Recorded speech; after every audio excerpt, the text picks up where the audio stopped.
memory is last year, week 4, after the talent show with Mason Harden. I was getting onto Mason for fake crying because she was doing it on purpose.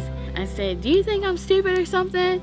And Mason was like, "No, Tortilla, I think you're absolutely an amazing person and you truly understand me." And after that, I bawled like a little baby. That was one of my highest and bestest moments ever at Camp ASCCA.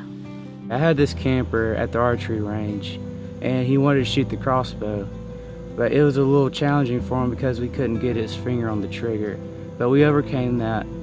Yeah, we got his finger on the trigger and we finally shot our bolts, but when I went to retrieve the bolts from the target, when I turned around, I saw this big unexpected smile on his face from shooting a crossbow for the first time.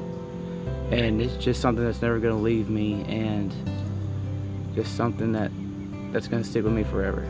It was Wednesday night, it was session 4. My unit leader came and got me out of the gym, and she was like, "You need to come. Malaya she's upset about something. We think it's because you're not in there."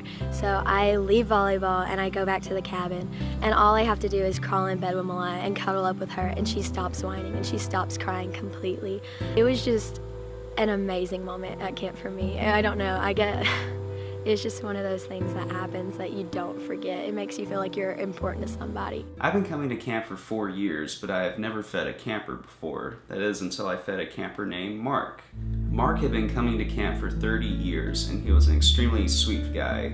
It was always fun to talk with him of his previous years here at camp. And he seemed to go easy on me since this was my first time. I asked him how I did for my first time. He said, pretty decent for your first time.